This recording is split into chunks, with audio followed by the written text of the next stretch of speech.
Grazie per l'opportunità che mi avete dato, mi avete chiamato per condividere con voi, insomma, la mia esperienza di vita e anche di attivismo così. Io sono Abraham, sono nato, cresciuto in Eritrea.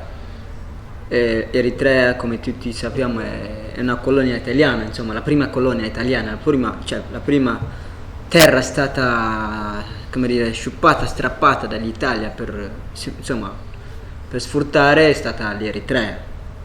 Yeah. La generazione dei miei genitori si è trovata in un paese che combatteva per l'indipendenza.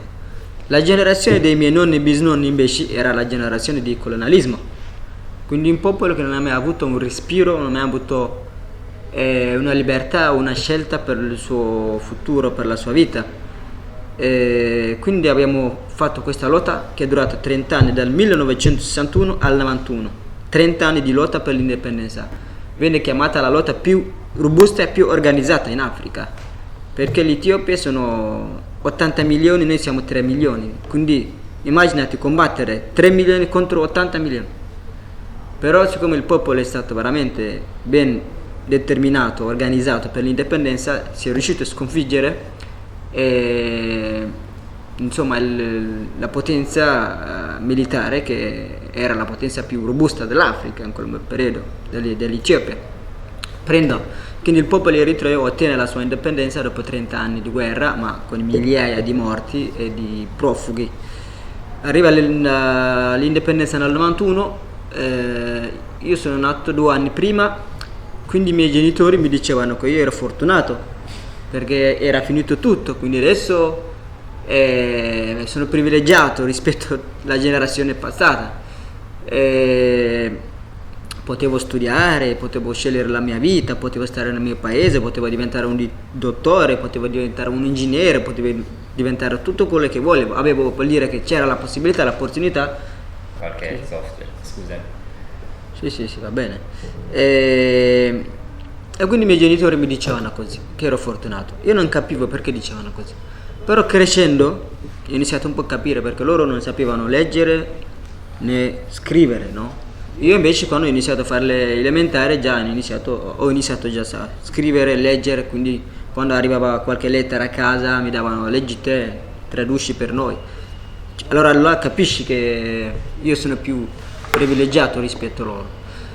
Noi abbiamo ottenuto l'indipendenza militariamente, no? Una lotta armata. Quindi dopo una lotta armata cosa bisogna creare? Un paese democratico, no? Dove esistono libertà di parole, di scrittura, libertà di elezione, libertà di opposizione, libertà di manifestazione, libertà di scegliere i partiti, assemblea. But what he did there, for the ministers, for the journalists, that they asked him to make assembly, he arrested all of them in 2001, 18 September 2001. He arrested 15 ministers and journalists. That the journalists I told you before, they born in 95, 96. He arrested them, and we don't know where are they still. We don't know. And the Eritrean people, we understand that we have an enemy in our country, because if he arrested Eritrean people, if he killed Eritrean people, so for us he's our enemy, no? And we lose our hope, because we fight for 30 years to get our independence. We lose a lot of life. But if somebody kill you, arrest you, it's automatically for you it's an enemy, no? So Eritrean people, we lost our hope and we start immigration. So I see all the violence toward us, toward the women there. So within 1 year, I changed my mind, because before I had a dream to stay in Eritrea, to do my best in Eritrea, to help my people, to help my country. But within 1 year in the military service, I understand I don't have any hope in the country, because the country is under mafia. And I decided to escape. Because from Eritrea you cannot escape we cannot go out legally. Women under 45 and men under 55 without for any means, for any reason. You cannot leave Eritrea legally. And what is the concept of passport? How it works in Eritrea? They don't give passport for the people under for the men under 50 and the women under 45. They don't give you passport to live legally, even though you are not escaped from Eritrea. In one night when it was raining, I crossed the border. I entered to Sudan because I need freedom. I need to live. I need to breathe, no? Because it was difficult to live in Eritrea. So once in Sudan, I try to see my future in Sudan. But in Sudan also I was not. Sorry, I want just to be no problem. More clear for our audience, for our publics. So after 1 year, you went to military service when you had 17 years. Yeah, 17 years. Yeah. 1 year, 18 years old. You did military service, but they defined for you how many years though. It was undefined. I was a student also. You know what they says? They says you are a student. They take you to the military camp before you finish your high school. Okay. They took you for 1 year. That's fine. They make military training, okay. And at the end also some school time. You can come back to school, but maybe you have to make the matriculation exam in the military camp. If you pass the matriculation exam, they took you to some colleges. If you don't pass the maturity, they continue to be military. To be military. So 90%, 95%, they don't pass the because they haven't time to study. Because they don't need. This is their schedule. They don't need to pass people. They don't need people to study. They need military. They just want more people for the military. Yeah. And also it was very hard to study there. At 18 years old, you decided to go. Yeah, I decided to left Eritrea. And how? But did you have some idea where you are going, and what is your destination? Where is your destination, or just escape? Yeah, I know which country is before me. Sudan. No, I know Sudan is our neighbor country. So you I know my to come to Italy exactly, no. It's long story. No, because I don't have any idea to arrive in Europe or Italy, because I don't have money. I don't have any program. So I decided suddenly. But at that time I was searching a peaceful life, where I don't know, just peaceful life. So if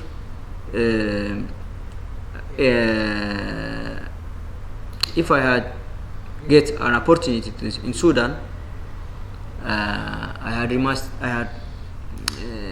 remained there. Yeah. So, but in Sudan, as I told you, I don't get especially the security, no, because I don't have a good permit, and also the Sudan government sometimes they push back Eritrean refugees to Sudan, to Eritrea.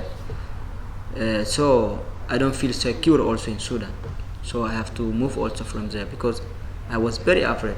I don't need to go back to Eritrea. If once I go back to Eritrea, I know how they treat me. I know how they put me in jail for a life, no? So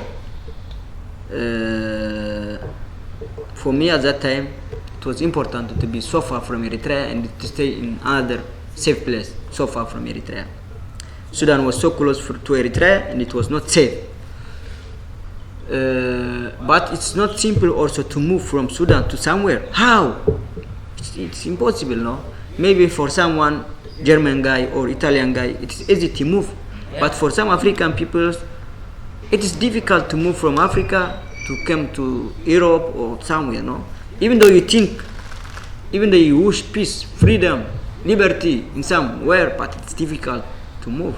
No, you have to put your life in danger in order to arrive in some peaceful place.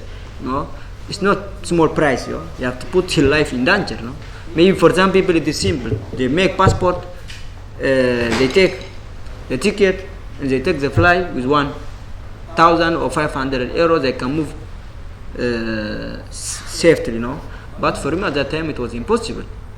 So I have to put my life in danger. No, so I ask people how I can move from Sudan toward Europe, and they advise me if I had a lot of money, there are another possibilities. You can buy fake passports or something like this, and you can come to Europe or America somewhere. But the price is so high, $20,000, something like this. No, but I would like to tell you, if you have money in this world, you can move. And no guarantee. 2,000, but just 20,000. And if there is no guarantee. No guarantee 100%, but some people they do, no. So, but if I don't have any much money, there are also another possibility. Cross the desert, Saharan desert, Mediterranean Sea, and you can arrive Europe.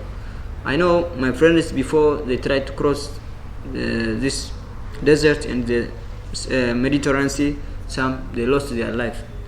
I know, but even also in Sudan, I don't have any feature, any security, so I chose to take this risk or this danger, because also in Sudan I was in danger, and I took this decision, and I asked some smugglers to take me to Libya, and the Sudan smugglers they took me to Libya. We were 56 students, 56 person in two different pickup, 28 people in one pickup, and 28 to another pickup. We were too much, one over the other. No, it was very hard to move, very hard to breathe. It was so difficult. It was so hard. We moved, we traveled for 7 days with Sudan smugglers. After 7 days, the Sudan territory they finished already, but inside the 7 days we fit a lot of hard moment, because sometimes the car broken in the middle of the desert, shortage of food. It's also very hot, and also we were too much in small space. It was so hard, especially one day in the fifth day, what was very hard, because our car stopped for 1 hour in the desert. It was so hard. I remember I was crying, and many people was crying, because in the desert, if the car is broken, the life is finished. But luckily, after 1 hour, the driver tell us the car can move again. He repaired it. And we finished the 7 days with Sudan, and they came the Libyans. We moved with Sudan smugglers. The Sudan smugglers, we don't hit us, but the Libyans, they are very aggressive. Once they came, they started to hit all of us. No, without reason. Yeah, without reason, just crazy. Just to humiliate. We started to move with them for 7 days. They came with water, but inside the water they put also some petrol, and we drank petrol. And we drank petrol and mixed petrol and water for 1 hour. No, before smelling or before. Because you smell it. Yes, but before they didn't. They don't tell us nothing. But once you test it, you understand. Yeah. No. But you don't have any other choice. If you don't drink, you will die. You are thirsty in the desert, and you need water, and you have water with petrol. We drank water and petrol for 7 days. Mixed water and petrol. No? It was a hard moment. Anyhow, our agreement was to we paid the smugglers in order to take us till Tripoli, the capital of Libya. No? But we left us 250 kilometers apart from Tripoli, and they escaped, the smugglers. So some people they started to move toward travelers with different systems. Some of them they pay taxes, some of them they ask some cars, no. And we asked someone to take us to Tripoli. But when we were in our way, the police comes suddenly and we stop us, and we put in a jail. I stay in Libya in underground prison. We don't have time to explain how it was hell, no? Because they found you, but you didn't know the language of them, and they didn't go to. No, they stop us and they ask us document. We don't have any document, so we took us to the prison. I stayed there for 1 month, underground prison, 150 people without shower, without enough food, without light. It was so hard, anyhow. One day I escaped. Sorry, it was something like 2007. 2007. Yeah, 2007.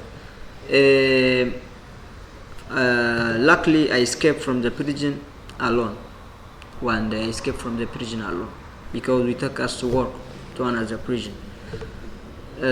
Inside this story, there are some different details how I escaped from the prison, but we don't have too much time to explain now. Just I would like to tell you, I lost my friends inside the prison. His name is Tobobu. And some people that they stay with me in the prison, they lost their life also in the Mediterranean Sea. Some people they left they passed their life in the Mediterranean Sea. The people they travel with me in the desert. And I escaped from this prison. I entered to Tripoli because some Sudan people they helped me to enter to Tripoli, and then I called my parents and asked them to send me the money to cross the border, the sea. They sent me money, and we took a boat from Tripoli toward Italy. We were 70 people in small boat. We traveled for 2 days, but in the third day our boat will become out of service. One night especially our motor becomes off, and it was very hard. And then we start to move again. And after that we called the Italian Coast Guard to help us and to take us to Italy. You know, when we was in the middle of the sea, we was in danger because our boat becomes sinking, and without our motor it was not working well. We asked a lot of help. We asked help to the fishers. They are passing near us, but they don't help us because they are afraid. Because we think there was very cruel people, but they have rule in their country. If you save these migrants in the middle of the sea, you are a criminal. So Bossifini rule in Italy. So that's why the fishermen they don't help us. But anyhow, in the afternoon, Italian Navy they came, the Coast Guard, and we took us to Lampedusa. From Lampedusa to Caltanissetta, I stayed in Caltanissetta for 3 months, and then I came from Caltanissetta to the north, Italy. In the north, I don't have any possibility to stay. I don't have any friends or any parents. So my friends they advised me to go to Switzerland. I went to Switzerland, but the Swiss government they sent me back to Italy because I had fingerprint in Italy. Dublin. The Swiss government, the Swiss police, they put me in a jail for 1 day without clothes, without any clothes. They put me in a prison. So after one night, they give me my clothes and they say I have to go to Italy. I came back to Bologna. The first time when I came here. Sorry, it means that you were before that you had been in Bologna. Yeah, I passed through Bologna. I passed through Bologna. See, I stayed there some couple days. Why did you decide to come to Bologna? Why I came to Bologna? After Dublin law, they told you that you should come back. But Italy, is the only city that I know before was Bologna because I stayed here 3 days. You sit here 3 days. Yeah. Once I came to Bologna, in the train station, I see people here in this place where we are now, 5 teachers there, men and women here. I was very shocked because I have never seen white people to argue like this, to fight each other. Just to Like comment, because we are very close to the train station, to yeah. the train station here in Portagalliera in 27 September. So I didn't know that you thought. Yeah, I see. The first time I see here people, they are fighting each other, no? And we stop and we see what is happening. How it's possible to see white people angry like this? Because the white people that they came to our country was smiling tourists like this, no? And also the story says white people, they are very kind, they are very cool. So I see people fight each other here. For me it was new things, and with my friend we stop and see what is happening. But at last in the history that they yeah. go with gun and they occupy, but you didn't know. Yeah, they don't tell you the right story. Yeah. So we stop to see what is happening. The lady, she shouted with us. She says, "What are you leaking? What are you?" And we escape toward independence, at the Strait of Independence. We escape because we came from Libya, we came from Sudan, where we cannot see women's, no. So where you have been the first did your ship and boat. When did you arrive in Italy? Which city? Lampedusa? Lampedusa, yeah. Lampedusa. Lampedusa. We arrived Lampedusa, from Lampedusa to Caltanissetta. And you went to a hotspot and you arrived? Yeah, I stayed in Lampedusa for 1 day. Then we transferred to Caltanissetta. In Caltanissetta, it's a closed camp. We stay for 3 months. They don't teach Italian. They don't teach nothing. They close us there for 3 months. Something like prima accoglienza or? Yeah, it was not like now before. You know, it's a camp, you know, where you ask your asylum seekers, but you don't have any freedom to move out from the camp.